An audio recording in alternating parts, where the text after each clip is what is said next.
어느 짧은 동영상을 보게 되었습니다.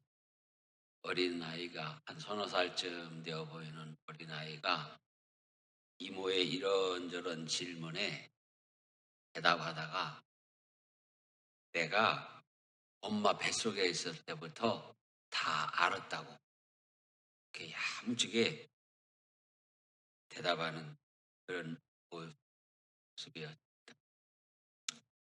여러분, 뱃속에서부터 다 알았다는 게 맞을까요? 틀릴까요? 절반은 맞습니다. 한 연구 결과에 따르면 5, 6세의 아이들이 30% 정도가 엄마 뱃속에서의 태아의 기억을 가지고 있다고 합니다. 실제로 우리가 이 뱃속에 있는 아이들이 말을 알아듣죠. 또 불을 켜고 끄면 그 빛을 감지한다고 합니다. 또 엄마 뱃속에서도 이렇게 촉각이 있고 운동 감각이 있고 운동하잖아요. 그리고 미각도 있다는 거죠. 미각. 그래서 우리 아이를 가진 엄마들이 어느 날 갑자기 한겨울에 수박이 먹고 싶다. 저도 한겨울에 키위 사러 튀어나갔다 오고 딸기 사러 갔다 튀어나오고 그런 적이 있어요. 그런데 분명히 평소에는 그 엄마가 그리 좋아하지도 않고 잘 먹지도 않는 건데 원하거든. 왜 그럴까요? 아이도 먹고 싶은 게 있다는 거예요. 그래서 엄마와 아기가 아직 분리되기 전에 미각을 공유하고 땡기는 게 있는 거예요.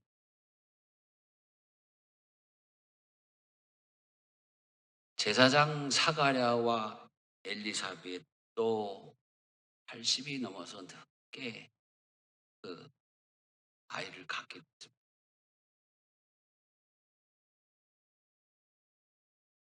그런데 이 엘리사벳의 복중에 있는 아이가 누구냐?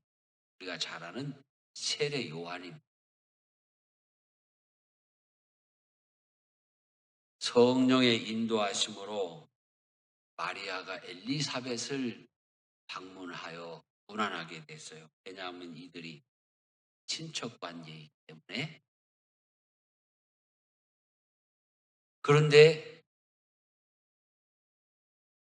이 엘리사벳의 복중에 있는 요한, 그리고 마리아의 복중에 있는 예수님, 다 그 잉태된 시기와 또 기간이 지금 비슷한 거예요.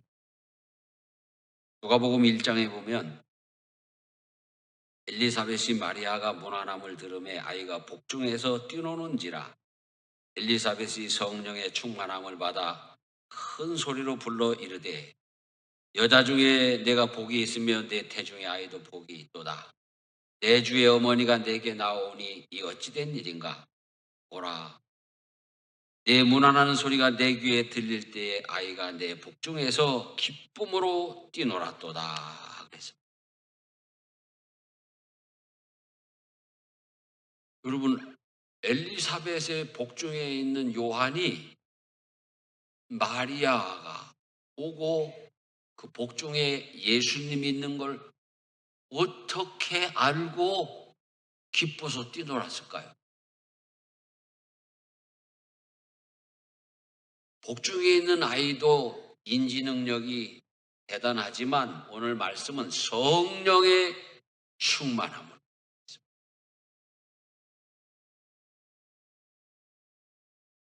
실제로 그 연구가들에 의하면 태아가 26주가 되면은 이 오감이 급격하게 발달하기 시작한다고.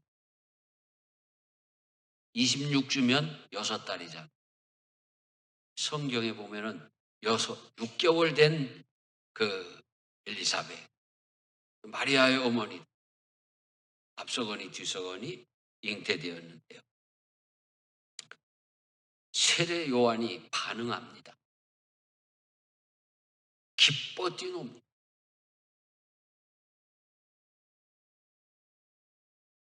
축복된 소리, 기쁜 소리. 이런 소리를 들을 때에 우리 아이들이 어머니 뱃속에서 건강하게 발달되고 건강하게 출생하게 된다는 것입니다. 때로는 태어난 과정이 불편하기도 하고 죄된 일일 수도 있고 실수와 연약함이 있을 수 있습니다. 그러나 그 태어난 생명이 죄 있는 건 아니잖아요. 그러므로 그 경위야 어떠하든지 간에 복중에 아이가 있을 때에는 축복하고 위로해야 됩니다. 뱃속에 있는 어린 생명도 상처를 받고 충격을 받는다는 것입니다. 그래서 그 임신한 어머니와 그 남편이 이렇게 말다툼을 하고 막 하면은 아이도 불안해가지고 발버둥을 치고, 그래서 어머니가 배를 움켜쥐게 되고 그러지 않습니까? 심하면 응급실도 가고요. 그런데 위로의 말을 하고 다독거려주면 아이가 잠잠해집니다.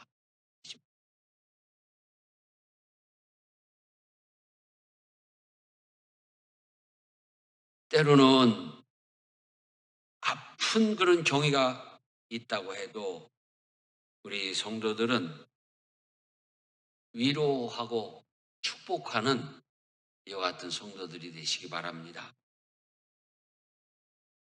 우리 인생은 다 위로와 축복이 필요합니다. 여러분, 아이가 태어나서 이렇게 좀 어떤 어머니가 아닐지라도 할머니나 누가 와가지고 지금 방글방글 잘 놀고 있는데 품에 안고, 아가 얼마나 고생이 많어, 아이고 딱해라, 어이구 아이고 이러면은 아기가 금방 입을 삐쭉삐쭉 하다가 울잖아요. 그 아기도 위로가 필요하다는 증거이죠. 사실 어머니 뱃속에서 아이가 나올 때 엄마하고 아이는 지금 사선을 넘는 거잖아요. 사생 결단을 하는 거예요. 얼마나 충격이고 얼마나 거기에 대한 위로가 필요합니까? 그렇다면 어린아이뿐이겠습니까? 우리 어른들도 마찬가지로 위로가 필요합니다. 그래서 예수 그리스도 세상의 위로와 희망입니다. 어른들 위로가 필요 없는 사람 한 사람도 없어요. 누군가 나에게 와서 목사님 잠깐 데리고 가려고요 하고 목양실에 들어와서, 목사님 지금 얼마나 고생이 많으십니까? 목회하느라고 얼마나 고단하십니까? 하면서 자꾸 위로하면 나도 눈물이 나요. 틀림없이 난 울을 거예요. 그러기에 오늘 이 세상에서 우리가 찾는 사람이 누구입니까? 나를 위로하고 축복해 줄 수 있는 사람을 찾는 거예요. 그 위로하고 축복할 수 있는 사람이 내 가족이라고 생각, 나랑 가까운 친구라고 생각하니 당연한 줄 아는데 그 사람이 나를 위로하지 않습니다. 그때 상처가. 나를 축복하지 않습니다. 그때 아픔이 있는 거예요. 어디 나를 위로해 주는 사람 없는가 하고 돌아볼 때 많지 않아요. 여러분, 이 세상에는 나를 비난하고 정죄하고 아프게 하고 어렵게 하는 사람은 도처에 널려 있습니다.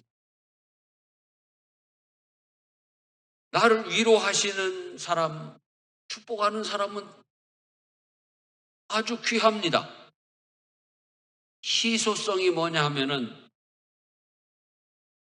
어떠한 충족수단이 질적, 양적으로 제한되어 있거나 부족하다는 의미입니다. 나를 위로하고 축복하는 사람이 드물어요. 드문 정도가 아니라 귀해요. 같은 목사일지라도 나를 축복하고 위로하는 사람, 내가 경험해 보니까 연명한.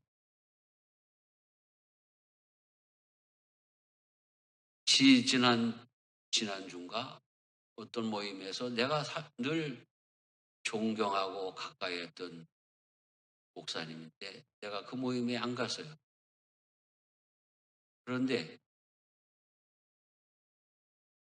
장승천 목사는 아, 얼마 후에 몇 년 있으면 은퇴할 텐데 교회를 건축한다고 그러나 하는 걱정을 했다는 거예요. 그 소식을 듣고 얼마나 마음이 아프고 상처가 됐는지. 여러분, 우리는 은퇴를 하든 퇴임을 하든 목사요, 장로요, 권사요, 하나님의 일꾼인 줄 믿으시기 바랍니다. 어떤 목사님은요 이래요. 은퇴하고서 나는 이제부터 목사 아니요. 나는 은퇴했으니까. 나는 뭐요? 평신도요. 아니 평민요 이라는 거예요. 그래서 내가 그랬어요. 지가 언제 귀족이었나? 뭐 은퇴했다고 평민이에요.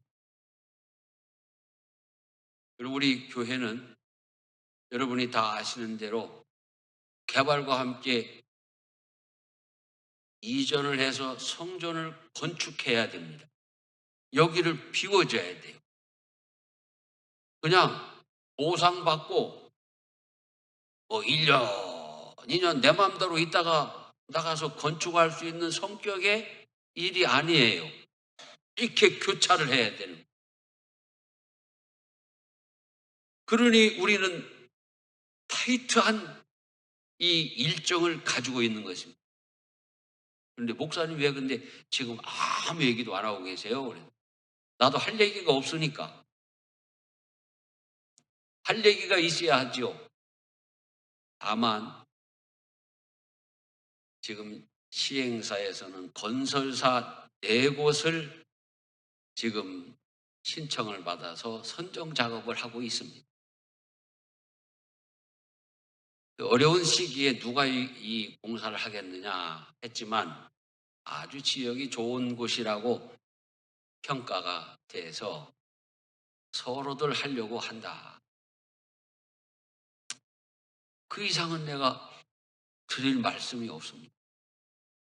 그런 거로 이제 여기저기서 유언비어가 들려옵니다. 제가 이미 광고할 때 말씀드렸듯이 유언비어가 돌아갈 때 여러분 절대로 거기에 말을 보태시면 안 되겠습니다. 당회에서 또 재직회에서 공동회에서 되어질 일들을 정확하게 정리해서 발표하실 때까지 성도들은 서로 이 거룩한 공동체의 질서를 좀 유지하시는데 균형을 하시기 바랍니다. 그런데 뜻하지 않은 데서 그렇게 상처가 들어와요. 내가 주의 일을 하는데 목숨 걸고 끝까지 하고자 하는데 말 한마디라도 보태지면 얼마나 좋습니까? 그런데 비난을 해요. 어떤 후배 목사는요 그랬다는 거예요. 내가 장승천 목사라면 나는 건축 안 하고 그냥 은퇴한다. 그래서 내가 그 후배를 좋게 생각했는데 지금은 안 좋게 생각. 내 생명 다할 때까지 주의 일을 해야 되는 것이 우리 그리스도인들인 것입니다. 오늘 우리 예수님은 생명이 다할 때까지 우리를 사랑하시고 십자가에 달려 죽으셨다가 부활하신 줄 믿으시기 바랍니다. 우리 예수님은 존귀하신 분이십니다. 오늘 이 종려주일에 우리가 주님의 고난을 기념하며 그 고난에 동참하고자 다시 한번 결단하시고 십자가로 가까이 나아가는 성도들이 되시기를 바랍니다. 우리는 주님을 존귀하게 섬겨야 이 세상에 주님 같은 분이 어디 있습니까? 자기 생명을 바쳐서까지 우리를 위로하시고 구원하시는 주님이 존귀하신 분 아니면 누가 존귀합니까? 지금 세계는 이 존귀하신 주님을 여러 종교 교주들 중에 하나로 끌어내리려고 종교다원주의를 지금 사단의 계략 속에 밀어붙이고 있습니다. 대한민국도 지금 차별금지법을 입법해가지고 교회를 그렇게 많은 종교 중에 하나로 밀어붙이고 오직 예수 설교 못하게 하려고 괴계를 부리고 있습니다. 아무리 그러할지라도 우리는 내 생명 다해서 오직 예수, 존귀하신 예수님을 믿고 섬기다가 천국 가는 성도들 되시기를 축원합니다. 우리는 너무나 이 존귀하신 주님을 존귀하지 못하게 존귀한 십자가, 존귀한 복음을 싸구려로 만들어서 신앙생활하고 있었던 것은 없었는가? 내 욕심과 내 고집과 내 감정 때문에 예수님의 십자가를 싸구려로 만드는 것은 아닌가? 오늘 이 종려주일에 주님의 십자가 앞에서 우리 주님이 하신 일을 다시 한번 가슴에 되새기며 여러분 가슴에 존귀하신 예수님이 다시 충만해지시기를 축원합니다. 예수님이 존귀하신 이유는 첫 번째로 우리의 연약함을 이해하시고 위로하시는 분이시기 때문입니다. 예수님은 우리처럼 육신을 입으시고 이 세상에 오셨습니다. 성자 하나님이 사람이 되셔서 이 세상에 오셨을 때 인간의 몸을 입으셨기 때문에 아픈 거, 배고픈 거, 슬픈 거, 분한 거, 외로운 거 다 느끼셨다는 것입니다. 성경에 보면 두 가지를 아주 강조하고 있습니다. 예수님이 양이 그 배고픔을 경험하신 그리고 눈물을 흘리신 분. 그런데요, 예수님이 40일을 밤낮으로 금식하였을 때 사탄이 나타나서 돌들을 떡으로 만들어 먹으라고 유혹했습니다.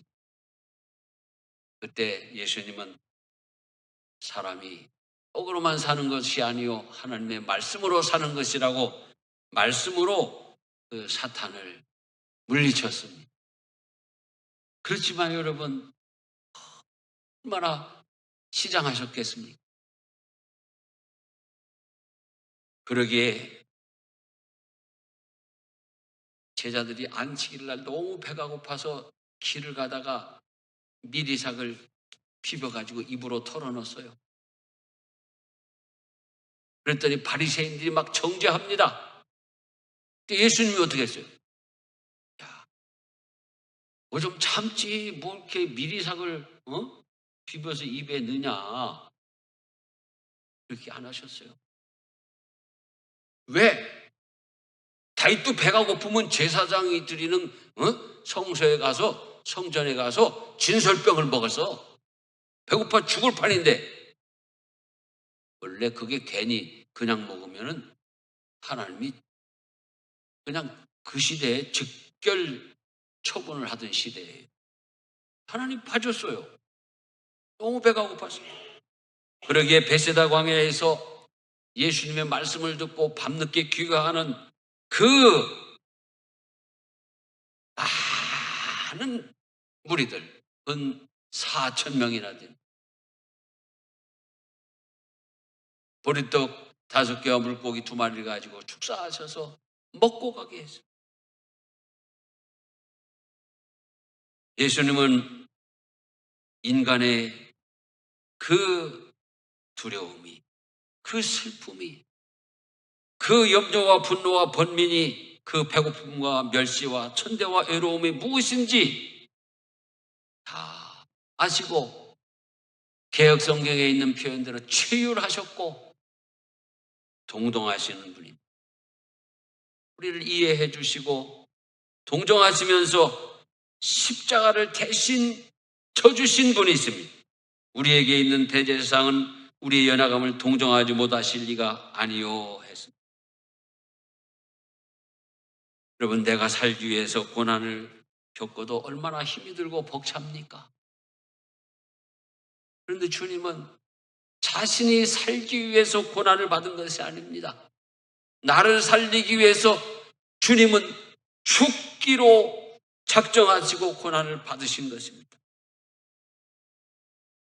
그런 거로 이제 우리는 오늘 이 종려주일에 이렇게 고백하십시다. 예수님은 나에게 존귀하신 분이십니다. 둘째로 예수님이 존귀하신 이유는 우리를 구원하시기 위해 하나님의 부르심을 받은 분이시기 때문에. 여러분, 똑같은 일을 해도 누가 했느냐에 따라 다르잖아요. 비슷한 일을 할 수도 있어요. 그러나 이 세상에 오신 한 사람 예수가 십자가를 짐으로 전 인류가 구원받는 것은 오직 하나님이 이 세상에 독생자로 오셔서 십자가를 지셨기 때문에 그 구원의 역사가 일어난 줄로 믿으시기 바랍니다. 이 존귀는 아무도 스스로 취하지 못하고 오직 아론과 같이 하나님의 부르심을 받은 자라야 할지니라 그랬습니다.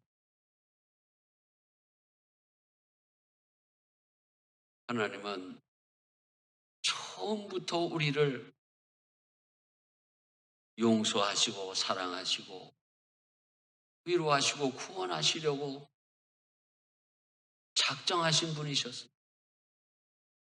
에덴 동산에서 아담과 하와가 선악과를 따먹었을 때 아담에게 뭐라고 그랬습니까? 내가 그것을 따먹는 날에는 반드시 죽으리라 그랬어요.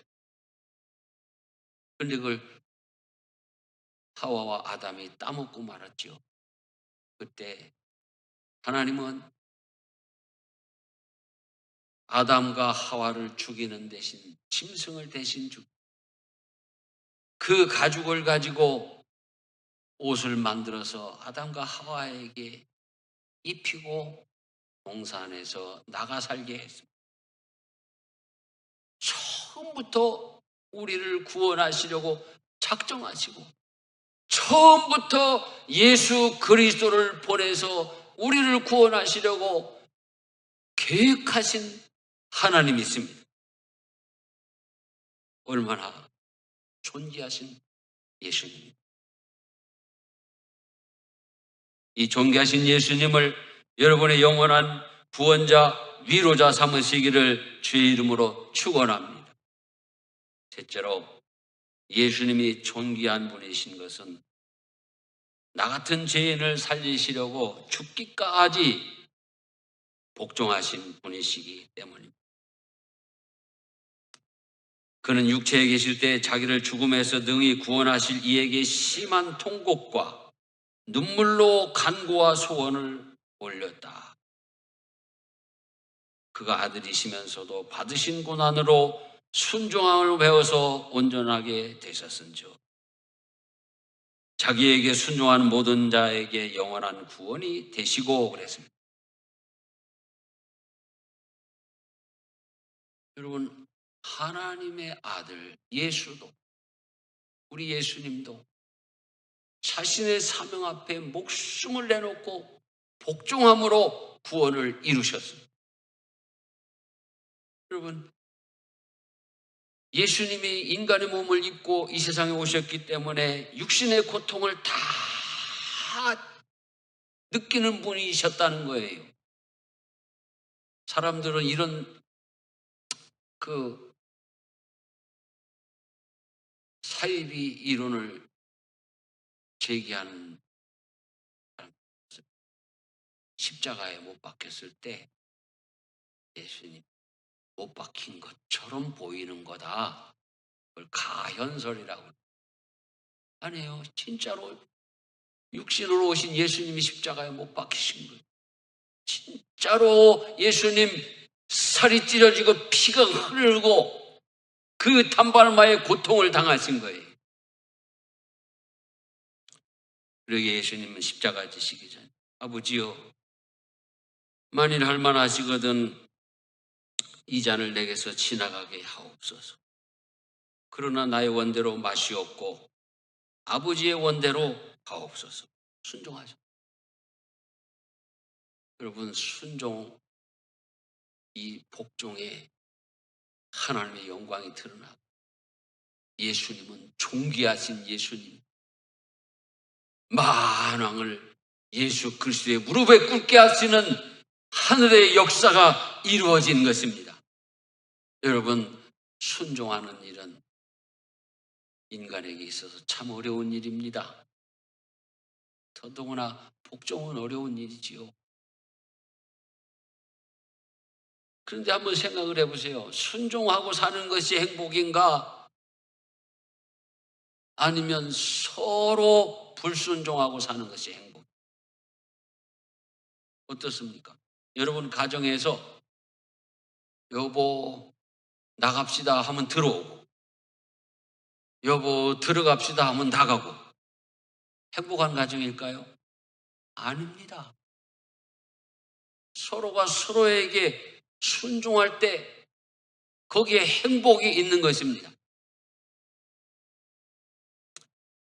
저도 두 아들을 키워왔는데 어릴 때는 그 아이들이 아빠에게 순종을 했습니다. 그런데 어느 날 어느 순간부터 아마 그 기점이 아마 사춘기 같았어요. 어쩔 수 없이 내가 아들들에게 순종하게 되더라고요. 안 그러면은 살 수가 없는 거예요. 그래서 지금도 1년에 몇 번 서울에서 내려와서 이렇게 보면 이렇게 해요. 아버지, 영화 보러 갑시다. 나는 영화 보는 거 별로 안 좋아하거든요. 근데 다짜고짜 영화 보러 갑시다. 하고 따라갑니다. 영화 끝나면 또 식사하러 갑시다. 따라갑니다. 순종합니다. 영화는 무슨 영화에 오라가는 말을 해서 그렇게 하면 이게 끝나는 거예요. 그죠? 따라가요. 따라가요. 영화 재밌었어요. 나는 하나도 재미없는데 재밌었냐고 물어요. 야, 재밌다, 야. 아들 덕분에 간만에 영화 봤다, 야. 순종하는데. 그런데 그게 행복해요. 그렇게 하고 나면. 서로 싸우고. 재미도 없는 걸 보자고, 간만에 와가지고, 이렇게 서로 불협화음을 내면 얼마나 불행한 가정입니까? 우리 예수님이 복종하심으로 구원을 이루니 온 인류가 행복하게 되었습니다. 오늘 내 영혼이 행복하고 우리 교회가 행복한 줄로 믿습니다. 우리는 이 존귀하신 예수님, 그 예수님을 위해서 생명까지도 바칠 수 있다. 이 각오를 할 수 있기를 바랍니다. 그러면 내가 삽니다. 내가 예수를 위해 죽겠다고 하면은 예수님이 나를 죽이는 것이 아니라 살려주십니다. 예수님은 존귀하신 우리 하나님이십니다. 이 예수님을 믿고 의지하고 존귀하게 섬기시면서 이 세상에서 믿음으로 승리한 우리 성도들이 다 되시기를 축원합니다.